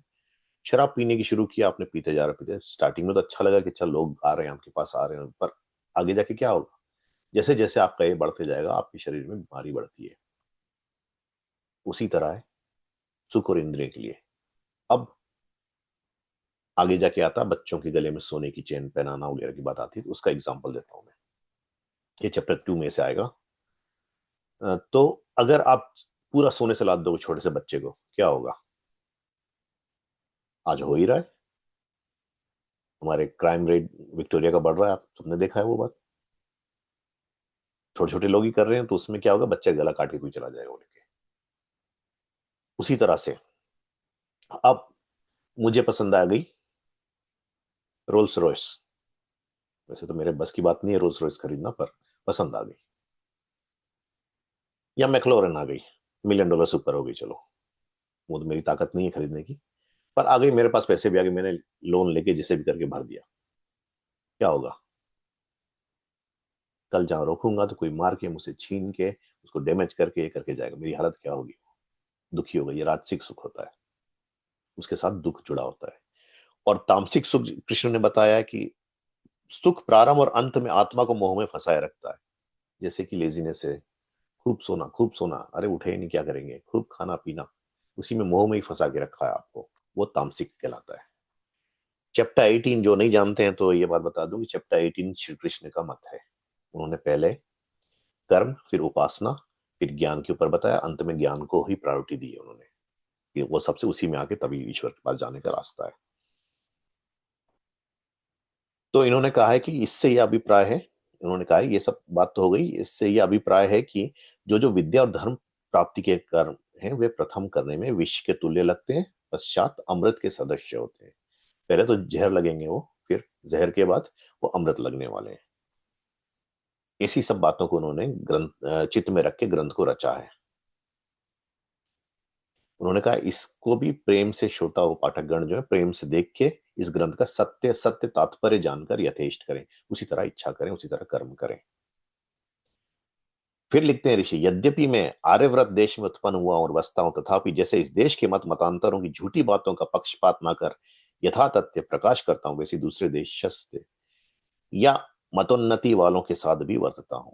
यानी कि केवल अपने देश वालों का जो गलत है उसको भी उन्होंने रिजेक्ट किया है, बाहर वालों का भी रिजेक्ट किया है, जो अच्छा है उन्होंने सबका ग्रहण किया है। तो ऋषि लिखते हैं, जैसा स्वदेश वालों के साथ मनुष्य उन्नति के विषय में वर्तता हूं, वैसे विदेशियों के साथ भी तथा सब सज्जनों को वर्तना योग्य है। ये ऋषि है, उसमें पक्षपात नहीं है। क्यों? क्योंकि कि वो ऋषि सबको दे रहा है, पूरे विदेश हो चाहे कहीं हो, सबके लिए उसने वो किया है। वही फिर बात आ गई कि पशु बलवान, जैसे बलवान पशु दूसरों को दबाता है, मनुष्य भी अगर ऐसे ही करता तो वही पशु के जैसे है। मनुष्य का कर्तव्य, अगर मनुष्य बलवान है तो निर्बल को बचाए। तो फिर अब 11वें 12वें सब मुलास वगैरह में ये सब इन्होंने लिखा है। फिर बौद्धों की बात बताई, ये सब मैं छोड़ता हूँ इसमें। जैनियों का उसमें भी जो चारवाक वगैरह से चला है, तो उन्होंने कहा कि अगर आप इसको विरुद्ध मन से देखोगे, यानी कि आप जैसे कि मैंने किसी को सत्यार्थ प्रकाश दी, सचमुच में हुआ है, तो वो मनुष्य चूंकि ईसाई स्कूल में पढ़े थे, जैसे मैं भी कैथलिक स्कूल में ही पढ़ा हूं, तो क्या हुआ, सबसे पहले उसने जाके सीधा उठाया, इनके उसमें आ गया, चैप्टर 13 में पहुंच गया, उसको पढ़ा, फिर कहता है कि नहीं नहीं नहीं अच्छी बात नहीं, ऋषि तो अपना मंतव्य बता रहे हैं, ऋषि इन्हें गलत बता रहे हैं। ये बात ऐसी नहीं, क्योंकि मैंने एक्सटेंसिव स्टडी की है बाइबल की। पर बात यह कि आप अच्छे से पढ़ो उसकी अनुभूमिका जो लिखी है ऋषि ने। तो उन्होंने कहा कि उस समय के जो विद्वान थे ईसाइयों के, उनसे लेके ये बताया गया है, क्योंकि मत वो था, वो ईश्वरीय मत नहीं है, तो ईश्वर उसके अंदर नहीं उतारेगा ऋषि के अंदर, ये अंतर हो जाता है। अब इसलिए कहा, अगर आप विरुद्ध मन से इस ग्रंथ को देखोगे ना, समझने की उसमें नहीं करोगे, धर्म जानने की उसमें नहीं करोगे, जैसे कि सत्संग में हम आते हैं, अगर सत्संग में हम गए, सत्संग में अगर नाम के लिए गए या गलत करने के, किसी की बुराई देखने के लिए गए, सपोज हम सत्संग में, हमारा समाज का सत्संग, अब मैं गया, ऋषभ जी बैठे हैं हमारे इसमें, मैं गया ऋषभ जी खाली बुराई देखने गया वहां, तो कभी अच्छा ग्रहण कर पाऊंगा नहीं, मैं भी बुरा आदमी बन जाऊंगा, क्योंकि मैं बुराई ही देखता घूम रहा हूँ सबकी। तो बुराई उसको बताओ कि ये गलत है, पर अच्छा ही देख के उससे अपने आप की भी रास्ता सुधारो, अपने उसमें भी लाओ, क्योंकि हर एक पुरुष में, हम ऋषि आदि तो है नहीं, योगी तो है नहीं, तो हमें गलतियां और अच्छाइयां दोनों होती हैं। अब ऋषि ने इसको कहा कि इसको कैसे, इसका अभिप्राय क्या है ग्रंथ का, कैसे जानोगे। तो उन्होंने पहले कहा है आकांक्षा, किसी विषय पर वक्ता की और वाक्यस्थ पदों की आकांक्षा परस्पर होती है। यानी कि जो मैं बता रहा हूं उसी वजह से मैंने अग्नि का बताया था, अग्नि पुरुष के उसमें भी आती है, यानी कि ईश्वर के उसमें आती है, परम पुरुष पे भी आती है, और आत्मा पुरुष पे भी आती है, भौतिक भी आती है, जो प्रकाशित करती है वो अग्नि है। ये साधारण भाषा भी आ गई। तो ऐसी बातों को जानना जरूरी है कि हम जाने आकांक्षा क्या है ग्रंथ वाले की, ग्रंथ लिखने वाले की, यानी महर्षि की आकांक्षा क्या थी, क्या सिखाना चाह रहे थे वो। फिर योग्यता होती है, वह योग्यता जिससे जो हो सके, जैसे जल से सींचना, यानी हमारे पास जितनी कैपेबिलिटी है जैसे समझने की, तो हम समझने की कोशिश करें। ऋषि ने समझाने की कैपेबिलिटी अपनी दिखाई है, हालांकि ऋषियों की कैपेबिलिटी हमारी कैपेबिलिटी से कई गुना ज्यादा होती है, उसकी बराबरी नहीं कर सकते, पर जितना कर सकते हैं हम उतना कर सकते हैं। आसक्ति, जिस पद के साथ जितना संबंध, उसी के समीप उस पद को बोलना व लिखना, यानी कि जो जिसके साथ उसके साथ जोड़ के बताना। तात्पर्य, जिसके लिए वक्ता ने शब्द उच्चारण व लेख लिखा, उसी के साथ उस वचन का लेख को युक्त करना। यानी जिस तात्पर्य से लिखा, अगर अग्नि के बारे में बता रहा है तो वहां पुरुष की यानी ईश्वर की बात कर रहा है, तो जितनी अग्नि वहां बताएगा वो केवल ईश्वर का ही ग्रहण करेंगी, उसमें आप कुछ और ग्रहण नहीं कर सकते। किसी और बात जब आएगी तब उसके लिए उसका ग्रहण होगा। अब जैसे जिन्होंने रामायण महाभारत आदि पढ़ी अभी जो अवेलेबल होती है, तो उसमें आप एक बात पता चल सकते हो कैसे प्रक्षिप्त है, उसमें उसमें गलत कहाँ पे आया है। क्योंकि कि एक टॉपिक के साथ चलते चलते सडनली घूम के दूसरा टॉपिक आ गया है, वहां से आप जान जाओगे कि ये यहाँ नहीं होना चाहिए। क्यों? इसका बहुत अच्छा एग्जाम्पल है। हमने आचार्य वेद प्रकाश श्रोत्री से पढ़ाई की, तो जब योग दर्शन पढ़ रहे थे तो उन्होंने दिखाया, देखो व्यास कैसे चलता है, एकदम रगड़ते हुए चल रहा, कहीं पे भी थोड़ी देर के लिए ऐसे होके ऐसे नहीं आया वो, इसी पे रगड़ते हुए, इसी पे रगड़ते हुए, एक एक चीज रगड़ते रगड़ते रगड़ते रगड़ते चलता है वो, पूरा समझाते हुए ऋषि। और ऋषि कैसे करता है, किसी चीज को बताएगा तो जो गलत है उसको भी बताएगा वो, कि ये ऐसा है तो ये ऐसा नहीं होना चाहिए। तो यही बताया, बहुत से हठी मनुष्य होते हैं, यानी कि जिद में आके बैठना, नहीं हम तो गलत मानेंगे, इसको नहीं करें, क्या कर लोगे तुम। जैसे किसी ने कहा कि मैं आंख बंद कर लेता हूँ, आंख में काली पट्टी बांध लेता हूँ, धूप में खड़ा कर दो, मैं कहूंगा सूरज है ही नहीं, तो ये सत्य मानोगे आप? तो ये हटी हो गया, मैंने हट से कहा मेरे को दिख ही नहीं रहा, मैं क्यों मानूंगा। या किसी ने कह दिया अरे सत्य तो होता ही नहीं है, ईश्वर भी होता नहीं है, क्यों नहीं होता, क्यों, मैंने देखा नहीं है। तो हम इसमें जान सकते हैं कि उस मनुष्य को क्या कहना है। तो ये सब छोड़ के मनुष्य जाति की गति के लिए, अच्छी यानी ऊपर बढ़ाने के लिए, गुणों का ग्रहण और दोषों का त्याग करना मनुष्य जाति के लिए, ऋषि जैसे प्रयत्न करते हैं हमको बताने का, वैसे हमको भी प्रयत्न करना है। तो इसमें इन्होंने कहा इन मतों के थोड़े थोड़े दोषी किए, उन्होंने एकदम डीप में नहीं गए, थोड़ा थोड़ा ही बता दिया, जिससे कि लोग अपना सत्य असत्य का विचार कर लें। तो फिर अंत में ऋषि हमको आशीर्वाद देके जाते हैं, सर्व आत्मा सर्व अंतर्यामी सच्चिदानंद परमात्मा अपनी कृपा से इस आशय को विस्तृत और चिरस्थायी करे, यानी हर कोई के दिल में बसा दे ईश्वर।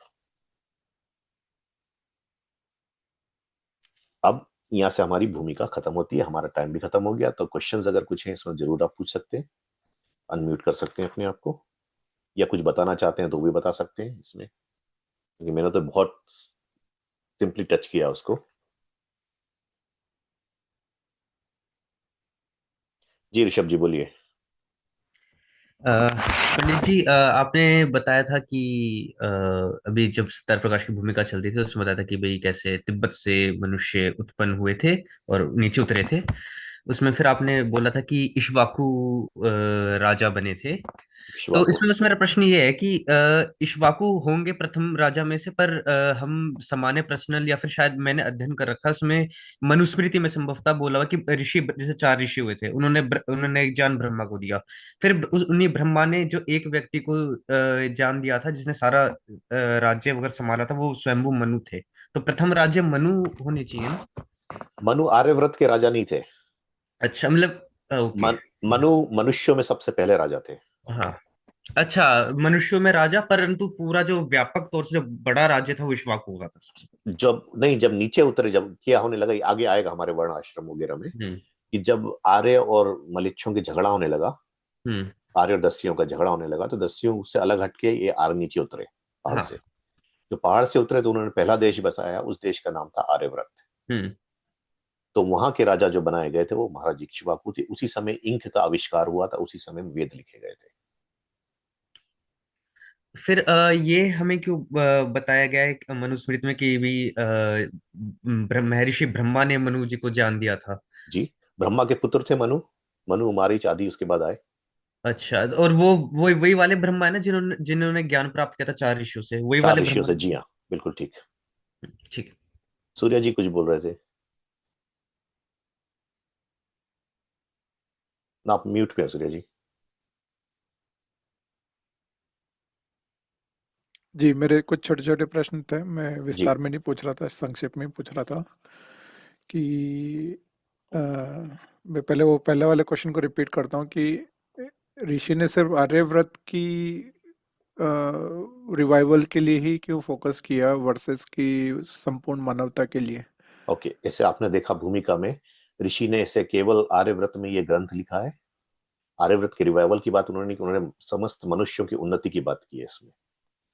और ये भी कहा है कि चूंकि मैं आर्यव्रत में बसता हूँ, पर जो जो गलत यहाँ का उसको भी बताता हूँ, बाहर जो है उसको भी बताता हूँ, और जो सत्य है वो बाहर का भी ग्रहण करता हूँ, यहाँ का भी करता हूँ। क्यों? मनुष्य की उन्नति के लिए उन्होंने किया।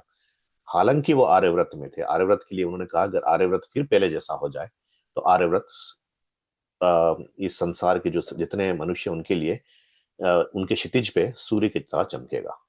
अच्छा, से क्यों? कॉन्टेक्चुअल बात करिए, ऐसा हाँ, नहीं कि सिर्फ कॉन्टेक्चुअल बात उनका की, क्योंकि उनका के प्रेजुडिस नहीं था नहीं, आर्यव्रत के प्रेजुडिस लिए। नहीं था। जैसे आर्यव्रत पहले था उसी तरह से पहले फिर से हो जाएगा वो। जी, धन्यवाद। फिर दूसरा, मेरे दो तीन छोटे छोटे प्रश्न। ये सनातन शब्द का जो आपने प्रयोग किया, तो सनातन शब्द का चलन कहाँ से शुरू हुआ? सनातन शब्द संस्कृत शब्द है। सनातन का अर्थ होता है पुरातन, अर्थात जो पहले आदि से था और ये प्रकृति के अंत तक चलेगा। यानी मतलब ये पहले जब पहले आर्य जो भी है। समाज पीक पे था तो हिंदू लोगों ने इसका काउंटर करने के लिए आर्य समाज उन्होंने क्रिएट नहीं किया सनातन शब्द? नहीं नहीं नहीं, उन्होंने सनातन नाम लेके अपना सनातन धर्म प्रतिनिधि सभा कर दी। जब आर्य आर्य प्रतिनिधि सभा बनी थी इंडिया में, उसके बाद ही सनातन धर्म प्रतिनिधि सभा बनी। क्योंकि के राइट। जो इसका विरोध करते थे उन्होंने वो बनाई पक्षपात से। राइट, मतलब उसका एक हिस्ट्री है इस शब्द के इसलिए पीछे कुछ? सनातन उसको कहते हैं, वेद सनातन है।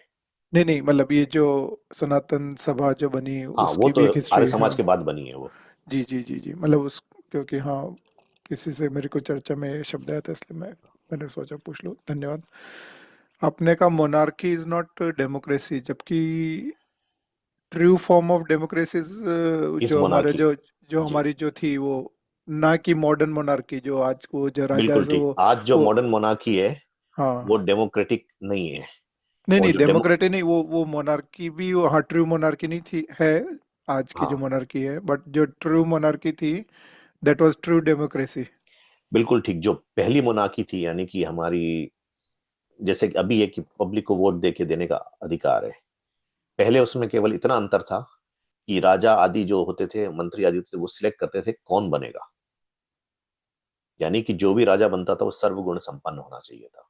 यानी कि राजा जो बना है उसको झाड़ू लगानी भी आनी चाहिए, और वो फेयर भी आना चाहिए, उसको न्याय करना भी आना चाहिए उसको।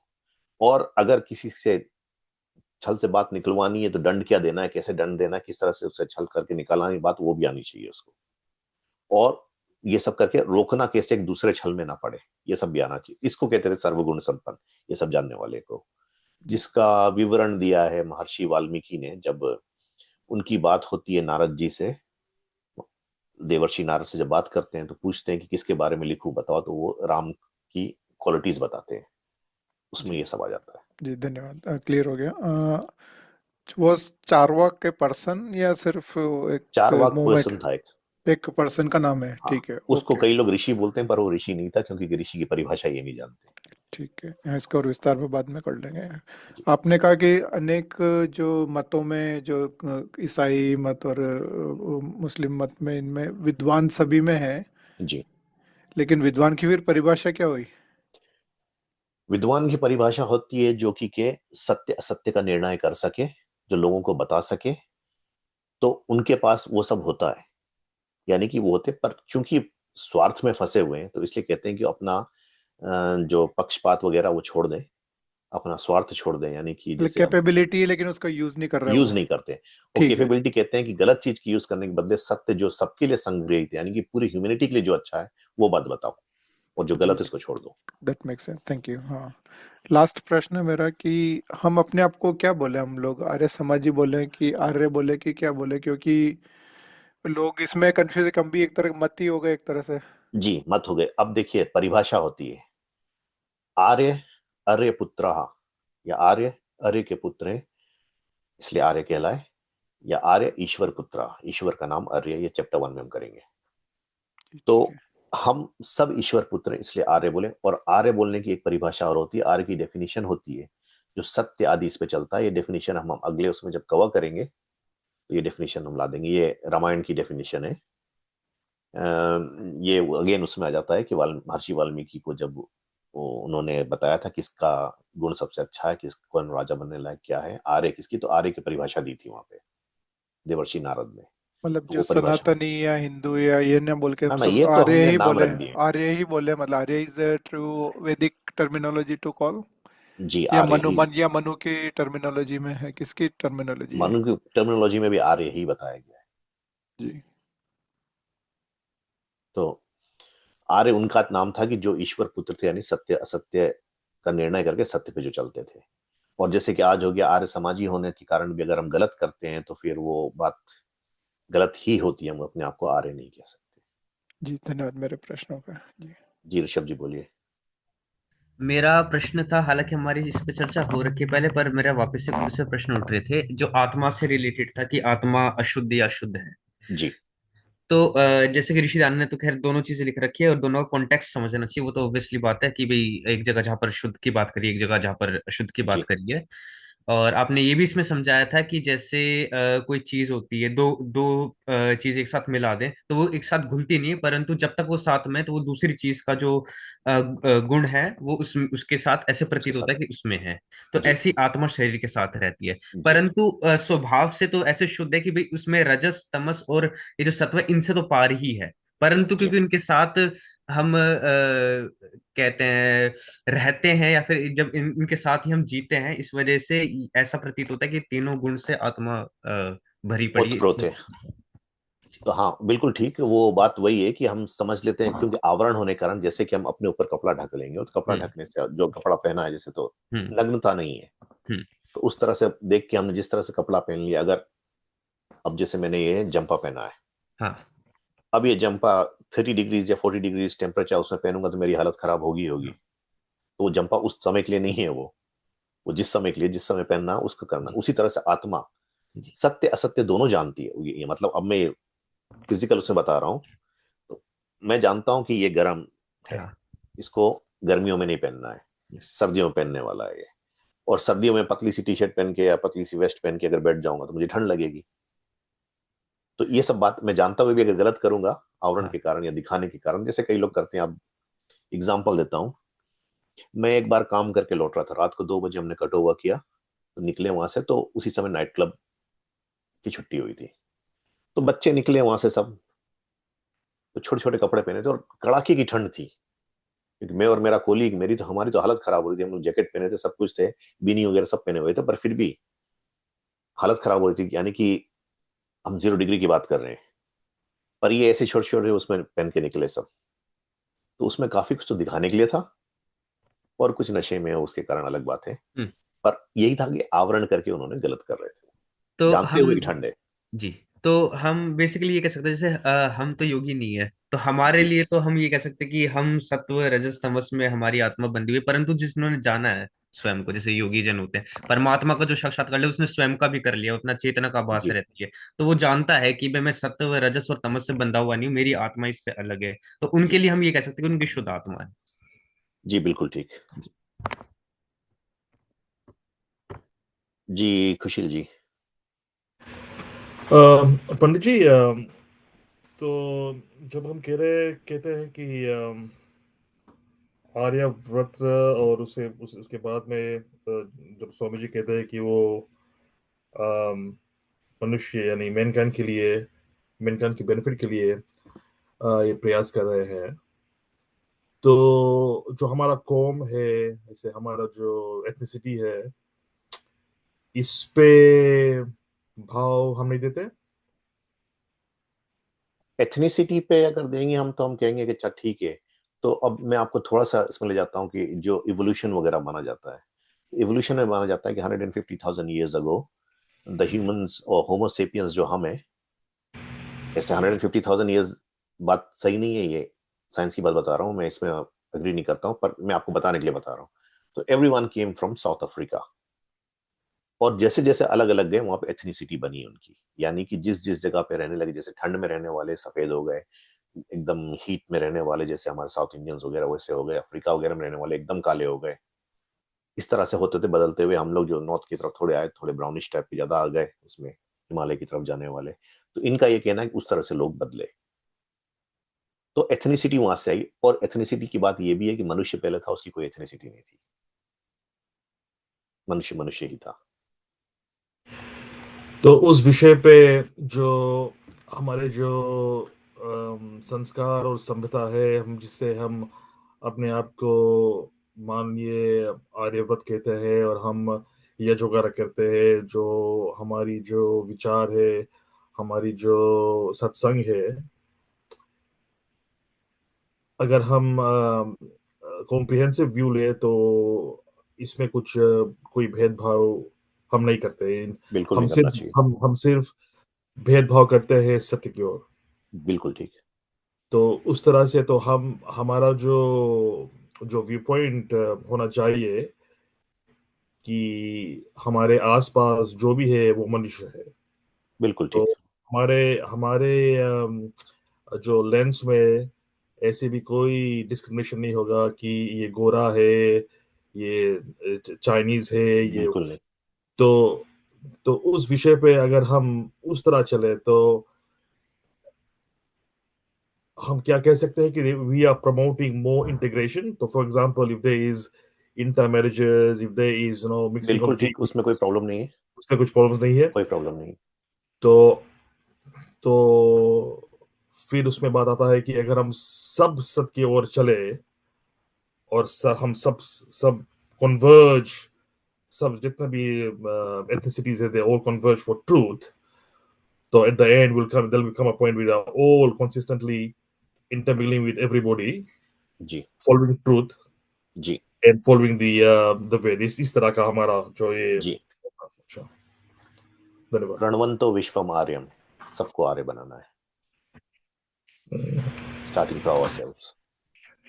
तो इसमें कल मेरा ये है कि जब हम वो करते हैं कि अगर हम सब मनुष्य के लिए अच्छा ही करते हैं, तो वो तो हमारा प्रयास है। अब अगर जो मान लो जो जो दूसरा मत के जो व्यक्ति होते हैं, मनुष्य होते हैं, उसका जो विचार हमारा हमसे अलग है, मगर अगर अगर वो भी सत्य की ओर चल रहे हैं, फॉर एग्जांपल एक सब्जेक्ट पे अगर वो सत्य की ओर चल रहे हैं, तो वी शुड अपोज देम ना, on that matter we should जो अग्री। सत्य है, जो सत्य है, जैसे ऋषि ने इसमें बताया था, जो सत्य है वो सबका मानना है, तो पूरे मानवता के लिए अच्छा होता है। और जो असत्य है उसको त्यागना ही है, परित्याग, चाहे वो अपना है चाहे किसी और का है। तो फिर bottom line is we are not viewing ourselves as for example in current terms Hindus, or no, we are बिल्कुल calling ठीक। ourselves as Arya Arya means जी। anybody or who does everybody good. was born Arya. When you go to point number day one, all of us were came as not all of us were born Arya, जिससे कि अपना जिंदगी हो जाए तो उससे आर्य रहेंगे। ईश्वर की उससे हुए तो हैं, फिर तो फिर बाकी पहली सृष्टि तो ईश्वर के उससे हुई थी, इसलिए वो सब आर्य ही थे।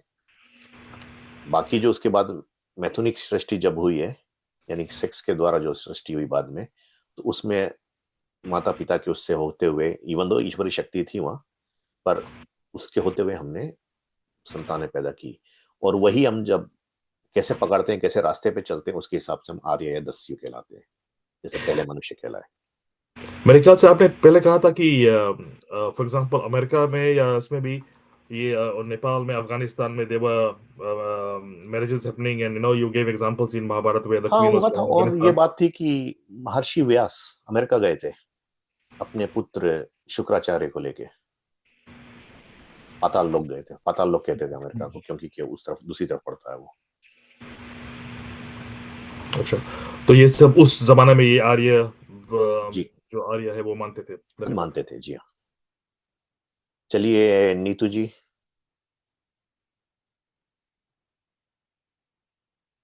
हाँ जी, मेरा क्वेश्चन ये है, इसमें लिखा हुआ है भूमिका में कि टोटल 14 समोल्लास है जो हम पढ़ेंगे, उसमें से 10 पूर्वार्ध हैं और 4 उत्तरार्ध हैं, तो ये क्या चीज है?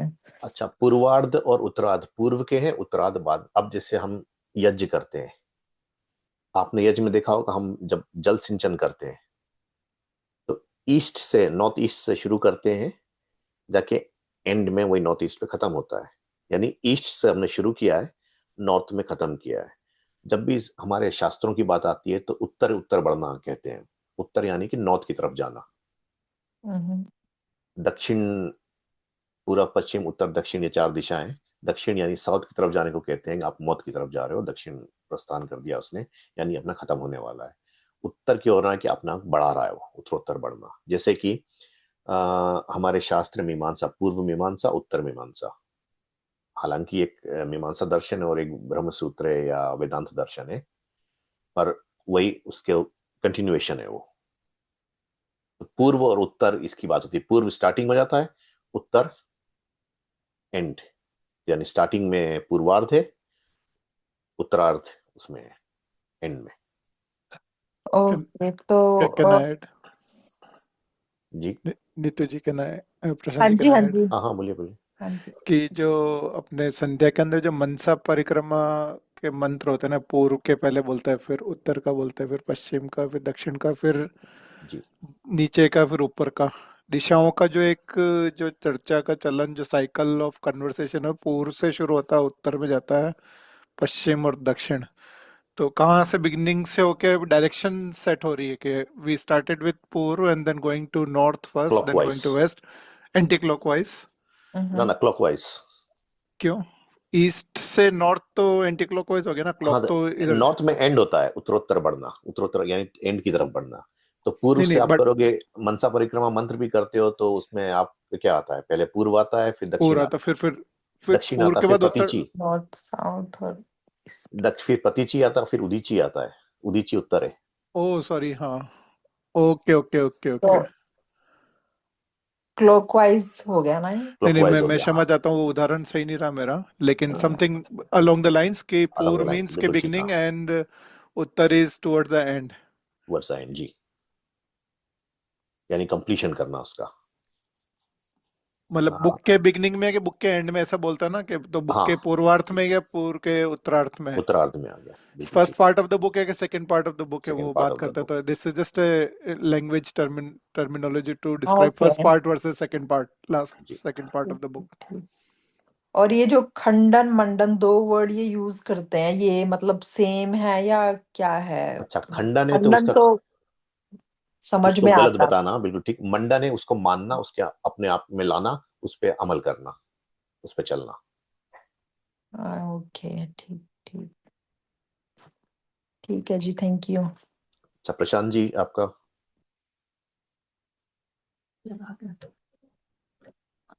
नमस्ते जी, मैं भावना। जी भावना जी। आपका, मैं सत्यार्थ प्रकाश की क्लास मेरे को ज्वाइन करनी है और मैं यहाँ पर हूँ अभी, तो इनके प्रशांत के साथ में ज्वाइन की है। जी तो मैं आप वो सब मतलब अभी सुन रही हूँ और पढ़ते भी हैं, तो क्योंकि हमारा जो मुख्य उद्देश्य है मनुष्य जन्म का, तो जी सब वेदों में यही बताया, मोक्ष प्राप्ति। जी तो मोक्ष प्राप्ति है, और उसमें यानी आपने अभी बताया कर्म, सात्विक कर्म, राजसिक कर्म और तामसिक कर्म, ये तामसिक 3 का, तरह जी के कर्म होते हैं। जी तो जब हमें पता तो सब रहता है कि हम ये सात्विक कर्म कर रहे हैं, कि हम ये कौन से कर्म कर रहे हैं, सब पता रहता है हमें।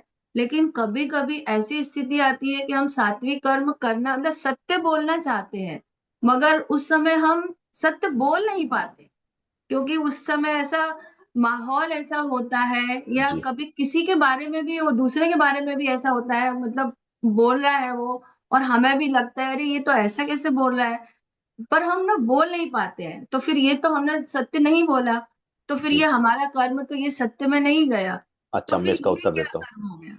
चलिए मैं इसका उत्तर देता हूँ।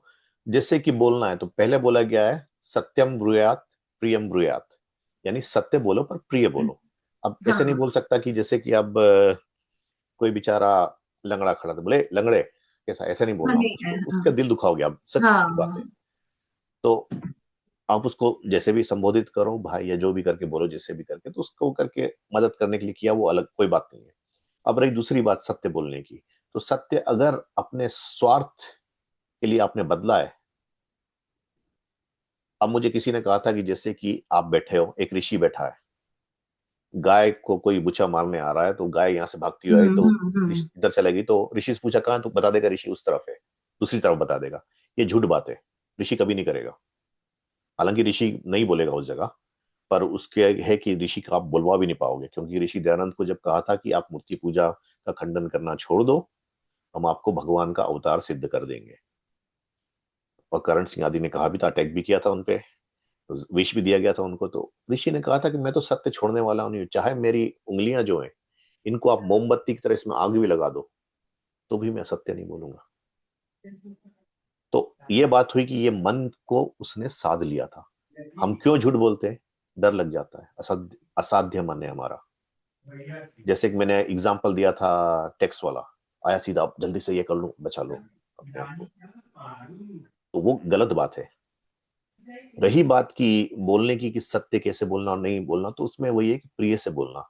अब सडन चीज है, जैसे कि आप किसी टेररिस्ट के वहां पे खड़े हो, सीधी बात बता रहा हूँ, टेररिस्ट के वहां पे खड़े हो, उसने गन तान के रखी है, उसने कहा तुम लोग बोलो कि मैं भगवान हूं, बोलोगे कि नहीं बोलोगे? मतलब ये हुआ परिस्थिति के अनुसार हमें बोलना है, इसका तो नहीं फिर नहीं, ये वो हो तो गया। तो फिर नहीं, अभी जैसे कि मतलब ऋषि दयानंद जी ने तो सत्य बोला है, सत्य पर जी अडिग रहे। जी अभी हम लोग जैसे कहीं जाते हैं, अभी मंदिरों में जाते हैं, या मेरी फ्रेंड्स हैं, तो वो लोग सब बहुत मतलब हाई लेवल पे वो लोग, वो मूर्ति पूजक है, ये सब है। लेकिन मुझे ना उस देख के बड़ा ऐसा लगता है कि यार ये लोग ऐसे क्यों कर रहे हैं, इनको मैं सत्य बताऊं, लेकिन वहां मेरा सत्य बताना तो एकदम वेस्ट ही जाएगा, जी क्योंकि उनको बिल्कुल। मैं सत्य बता भी नहीं सकती हूँ, बताऊंगी भी ना। तो और एक्चुअली क्या है, सत्य ना एकदम से ऐसे नहीं बता, ये सारी बातें तो ऐसी हैं जो मूर्ति पूजा और ये, कि हम उनको एकदम से तो नहीं बोल सकते हैं, अच्छा, क्योंकि मैं जो आपको इसका भी बताता हूँ, इसको आप, सॉरी आपको कट कर रहा हूँ, मैं इसका बताता हूँ। श्री कृष्ण से जब यह बात पूछी गई थी, जब अर्जुन को लेक्चर दे रहे थे गीता का, तो श्री कृष्ण ने एक बात कही थी कि मेरी ये बातें जो हैं गूढ़ बातें हैं, और जिसका विश्वास नहीं, विश्वास का मतलब ये नहीं कि अंधविश्वास, यानी जिसके पास श्रद्धा नहीं है, सत्य में आस्था नहीं है, उसको ये बात तो बिल्कुल बताना ही नहीं। क्यों? तो भैंस के आगे आप बीन बजाओगे, कोई फायदा नहीं होने वाला। तो उसको बात धीरे से बता के, समझा के, जिस तरह से समझ सकते उससे बताना है। और रही बात कि कोई गलत करता, हम बोलेंगे नहीं नहीं, जाने दो, हम गलत करता, अच्छा नहीं, पर उसकी रिपोर्ट करनी चाहिए। जैसे कि क्यों, क्योंकि कि आज हमारे साथ नहीं हो रहा है, पर कल हो सकता है हमारे साथ हो। जैसे किसी ने यहाँ पे मारपीट की, चोरी की, हम देख रहे हैं, हमको पता है कौन है, पर चुपचाप बैठ गए डर के मारे। पर अगर पुलिस को कंप्लेंट, ये नहीं कह रहा हूँ कि आप जाकर लड़ने लगोगे तो खैर हर कोई वॉरियर नहीं होता है, हर कोई लड़ नहीं पाएगा उसमें। तो यही बातें थी, तो ऐसा सत्य बोलना है। और ऋषियों की बात है तो इसलिए क्योंकि कि उन्होंने ईश्वर को देखा है। सत्य, ऋषि को देखो कितनी बार जहर दिया, कितनी बार क्या किया गया, उसने सत्य नहीं छोड़ा। और हमको भी नहीं छोड़ना चाहिए, उसी पे चलना चाहिए, करना है। हाँ, उसके लिए मन साधना पड़ेगा, उसके लिए आगे तृतीय समोल्लास में ऋषि ने बताया कैसे मन साधा जाता है, प्राणायाम वगैरह कैसे किए जाते हैं, वो सब सिखाया उसमें। तो ऐसे ये भी है ना कि जैसे हम लोग आर्य समाज ही है, आर्य समाज को मानते हैं, लेकिन फिर भी कुछ परिस्थितियां ऐसी हो जाती हैं कि हम दूसरे भी मतलब जो है उसको भी मानने लग जाते हैं, या मानने इन द सेंस उनके साथ में चले जाते हैं। तो फिर ये ऐसा करना चाहिए कि नहीं करना अब चाहिए, देखो, मैं जैसे अपना एग्जाम्पल, मैं सबका तो नहीं बोलता, अपना एग्जाम्पल देता हूँ। मैंने एक जगह यज्ञ कराया, मेरे दोस्त हैं यहाँ पे मेलबर्न में ही, यज्ञ कराया। उन्होंने कहा, यज्ञ के बाद उन्होंने कहा कि पंडित जी हम आरती ले लें। मैंने कहा देखो, मैं ना इस बात पे विश्वास करता हूँ ना लूंगा, आगे आपकी इच्छा, क्योंकि कि आपकी आत्मा स्वतंत्र है मानने के लिए। उन्होंने आरती ली, आरती आई भी, फिर लेके मेरे पास भी आए, तो मैंने कहा क्षमा चाहता हूँ, मैं नहीं लेने वाला इसकी आरती के वो, क्योंकि मैं वो मानता नहीं हूँ। मैं ईश्वर के लिए यहाँ बैठा हूं, तो ईश्वर की ही बात मानूंगा, उसकी बात नहीं छोड़ूंगा यहाँ। नहीं तो फिर इस गद्दी पे बैठा क्यों हूं मैं, पुरोहित की गद्दी पे? अगर पुरोहित की गद्दी पे बैठ के भी झूठ ही बोलूंगा, तो मैं बहुत बड़ा पाप कर रहा हूं, अघन्य पाप कहा गया उसको। तो यही बात है कि आत्मा की स्वतंत्रता है, वो माने ना माने उस पे, फल हमारे हाथ में नहीं, फल ईश्वर के हाथ में। धन्यवाद। चलिए ऋषभ जी आपका। हाँ, मेरा ये प्रश्न भी ले लो या मेरा मंतव्य जो भी मैंने विचार करा था जिस पे भी हमारी बात हुई थी, आप अगर गलत हो तो मुझे समझा देना, नहीं तो मेरा एक छोटी सी जी एक्सप्लेनेशन है। अभी जैसे हमने बात करी थी, ऋषि दयानंद ने एक वाक्य बोला था कि आत्मा सत्य असत्य सत्य और असत्य के निर्णय के लायक है, वो कर सकता जी है। जी अब और ये मुझे लिंक लग रहा है काफी ज्यादा, ये जो गीता का भी एक श्लोक जो प्रस्तुत करा है ऋषि दयानंद ने भूमिका में, यद्यग्रे जी विष्णु परिणामे मृतत्वम्, कि जी भाई जैसे कि अब जैसे फॉर एग्जांपल अगर कोई व्यक्ति है, वो अपने खुशी के लिए दारू पी रहा है, अब कोई इसे समझे कि आत्मा का सत्य असत्य जाना, तो ये मूर्खता वाली बात होगी कि ये सत्य, ये इसको मतलब कि आत्मा को सुख पहुंचा रहा है, तो ये सत्य वाली चीज है, क्योंकि असल में क्या कर रहा है, वो कामी हो रहा है, उसका मन पे नियंत्रण नहीं है, वो ऑल ओवर अपनी जिंदगी नीचे गिरा रहा है, और धीरे धीरे इसका प्रभाव मेंटली भी पड़ता रहता है। वो तो जी साइकोलॉजिस्ट जानते ही हैं कि भाई कैसे मन बार उतावला उसके पीछे पड़ता रहता है, फिर अपने पे जी नियंत्रण नहीं रख पाता। और जो व्यक्ति अपने आप को उभारता है, जैसे हम सब उभारने की कोशिश कर रहे हैं, हम अपना एक्सपीरियंस निजी जीवन से हम अध्यात्म की तरफ जा रहे हैं कि हाँ, इसमें कोई एक्सप्लेनेशन नहीं है, पर पता नहीं क्यों ये सब करने में आत्मा में बड़ी तृप्ति मिल रही है, तो ये आत्मा की उन्नति है। तो जी इस दृष्टि से ऋषिदान ने बोला कि आत्मा सत्य सत्य जानने का निर्णय जी करने वाला है अनुभव से। जी बिल्कुल ठीक। आत्मा सत्य असत्य जानने वाला होता है, परंतु हठ दुराग्रह ये सब के कारण फंस जी जाता है। जी, बस वही है कि भाई यही बात शरीर योग से में भी छोड़ते आती हुए है। आध्यात्मिक रूप से अगर उसे आत्मा अंदर से लग रहा है कि भाई कुछ है, मुझे अच्छा लग रहा है ये करते हुए, जी तो इसका मतलब है कि वो सही राह पे चल रहा है, क्योंकि वो बिल्कुल आध्यात्मिक ठीक। रूप से उन्नति कर आगे रहा हम चलेंगे तो सत्यार्थ प्रकाश में ये बात आती है कि ईश्वर हमको हमेशा मैसेज देता है।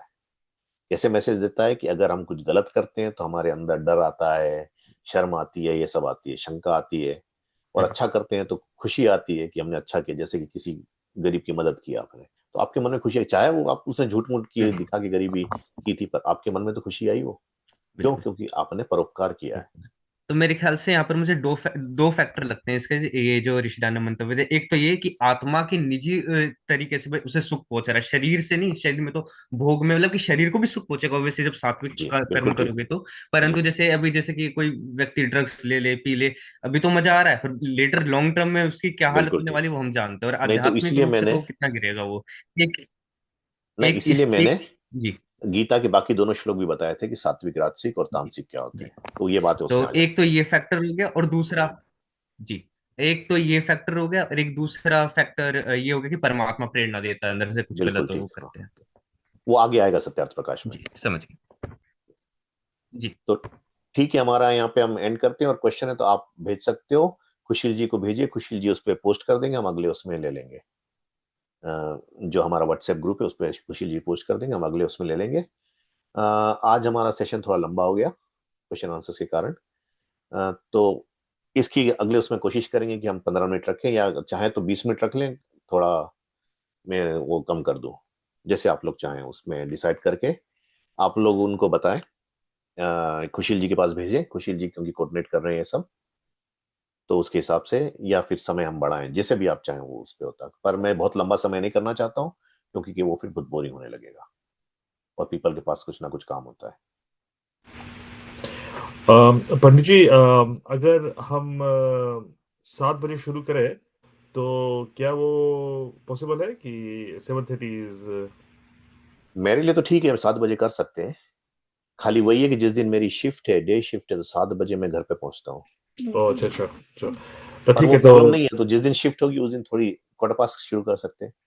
हाँ, जैसे मैंने पहले कहा था कि अगर आपका शिफ्ट हो तो वी कैन ऑलवेज हाँ, या तो मूव कर मूव दे करने। वटेवर। हाँ हाँ हाँ। बट मैंने सोचता था कि अगर हम 7 बजे शुरू करें तो अगर हम ओवर भी चला जाए तो हमारे पास 8:30 का से होगा कोई। नहीं, पर वो मुझे पूछना पड़ेगा ना होम मिनिस्टर से, अच्छा ठीक है, हाँ, वो भी वो उठ ठीक के है। चली गई अभी, पर नहीं, प्लस ओवरसीज से भी ज्वाइन करें, उनके लिए सूटेबल है कि नहीं वो टाइम 7 बजे। हाँ जो है उनका टाइम पे डिपेंड हाँ, करता है। इसमें मेरा एक सजेशन है, इंक्लूडिंग मी, कि जैसे कि मैं था अभी, जैसे मैंने एक क्वेश्चन करा, फिर अचानक से मैंने उठा के एक क्वेश्चन कर लिया, तो रेदर देन दिस, अगर टाइम को अगर सेव करना है कि सत्तर प्रकाश के थ्रू आउट जैसे क्लास चलती है, मैं तो नोट्स बनाता रहता हूँ कि ये प्रश्न करना है, ये प्रश्न करने के बाद फिर वापस अपॉर्चुनिटी ना दी जाए तो अच्छा, मतलब एक ही टाइम अपॉर्चुनिटी दी जाए, उसमें प्रश्न करके ऐसे सबका टाइम भी बच जाएगा, नहीं, मैं और इसलिए कह बाकी रहा जो था कि प्रश्न होंगे प्रश्न वो हो अगर जाएंगे। भेज सकते हैं आप लोग, हाँ भेज कर। तो वो ज्यादा अच्छा होगा, क्योंकि कि मैं उसके आंसर्स उस पे पोस्ट कर सकता हूँ, ये जी कुशल के थ्रू ही ऑब्वियसली, क्योंकि वो राइट केवल उनकी है वहाँ पे, राइटिंग उनकी और प्रधान की, मैं हाँ सोचता हूँ। बस बाकी तो मैं उस तो पे जी, पर बस बाकी मैं तो ये कह रहा हूँ कि जैसे अभी चल रहा है अच्छा चल रहा है, अब एक ही जी बार अपॉर्चुनिटी मिले उसमें लिख लें। जैसे अभी मेरी ये गलती हो गई थी, मैं लगातार लिखे नहीं थे, तो जैसे मैंने बोला फिर एक प्रश्न भूल गया, फिर वो बाद में मैंने पूछा, तो रेदर देन दिस लिख कर एक बार में पूछ ले, टाइम सेव हो गया। मैं अब म्यूट पे हूँ, फिर कोई और पूछ ले, बाकी और प्रश्नों तो जी। बाद में क्लास के और ये बाद। रिकॉर्डिंग होगी तो रिकॉर्डिंग में अपलोड कर दूंगा, उसकी लिंक भेज दूंगा, उसमें से आप देख के उस पे क्वेश्चंस आते हैं पूछते रहें। चलिए एंड करते हैं यहाँ पे। धन्यवाद आप सबको अटेंड करने के लिए। अगला जो करना है वो डिसाइड करना पड़ेगा। नीतू जी आपने कुछ पूछा? जी नमस्ते जी, मेरा सुझाव है, मैं नीतू के हस्बैंड बोल रहा हूँ। जी ये जो हम क्वेश्चन पूछते हैं, तो जी मेरे हिसाब से जो हमें हमें हमने पढ़ा है उसी के मतलब कि इर्द गिर्द हमारा क्वेश्चन हो, ना कि हमने जो पहले सोचा है या हमारी जो सोच है हम उसको जी बीच में लेके आए, या हमारा हम जो आगे जो हम थिंक कर रहे हैं वो क्वेश्चन पूछे। जो हमने पढ़ाई की है उस दिन, तो हम उसी जी के अराउंड हमारा क्वेश्चन होना चाहिए। बिल्कुल नहीं तो ठीक। फिर ऐसे हम उससे अपने मार्ग से हट जाएंगे और इसमें जी समय भी बहुत ज्यादा होएगा। जिसके अगर वैसे क्वेश्चन है कोई बात नहीं, आप लिख के भेज दो, आपको आंसर मिलेगा जरूर। पर जी उस टाइम पे अगर आपको लास्ट में जो 10-15 मिनट होते हैं उसमें बस वही क्वेश्चन पूछें जो उससे रिलेटेड है। जी बिल्कुल। Thank agree. You Sanjeev ji, आपने अच्छी बात थैंक यू। बताई। और जो हम 5 मिनट के लिए रुकते हैं लोग जो कमेटी में है, और बाकी निकल सकते हैं ग्रुप से प्लीज। जी हमको कुछ डिस्कस करना है आर्य समाज के कमेटी में। सूरज जी आपके Can मैं hands. can I quickly make one quick comment जी कि I agree to Sanjeev ji, और उसी कॉन्टेक्स्ट में प्रशांत जी आपसे रिक्वेस्ट कि अगर हम लोग व्याख्यान के दौरान ही अगर प्रश्न पूछ सकें तो हम लोग उस पॉइंट इन टाइम का ही क्वेश्चन पूछ पाएंगे, जी और we will instantly know 5 minute पहले हम नोटिस दे देंगे will wrap up today's meeting in 5 minute, ताकि हम डॉट टाइम पे क्लोज कर पाएंगे उस जी। बेसिस पे। नहीं, मैंने इसलिए सजेस्ट किया था कि आप लोग चैट में अगर भेज दें तो मैं देखूंगा, अगर वही कॉन्टेक्स्ट में आया तो सेम टाइम आंसर हो जाएगा वहाँ पे। मतलब because it's a very interactive session we are जी डूइंग, अगर on the point raise hand करके बीच में भी पूछ ले तो दैट वुड बी इजियर। हाँ, नहीं अच्छी बात है, पर उसमें एक बात है कि जैसे हमारे साथ पहले हो चुका है कि जब बीच में लोग पूछना शुरू करते हैं वो सेशन बहुत लंबा हो जाता है और वो बातें आ नहीं पाती है। फ्लो टूट जाता है। जी तो अच्छा, तो फिर या तो चैट में डालना शुरू कर देंगे या जी, तो अगर ऑन द चैट में फ्लो। डालना शुरू कर ठीक दें है, तो वही मैं कवर कर लूंगा उसमें से, ठीक है, वो दैट्स ज्यादा बेटर अच्छा देन। होगा। हाँ, और उस बेसिस पे हम लोग फिर डॉट टाइम पे क्लोज कर पाएंगे, फिर जी अगर क्वेश्चन नहीं हो तो लास्ट में एक एक क्वेश्चन सबसे ले लेंगे। जी ठीक है, थैंक यू। जी। ओके, धन्यवाद। मैं रिकॉर्डिंग स्टॉप करता हूँ। Thank you.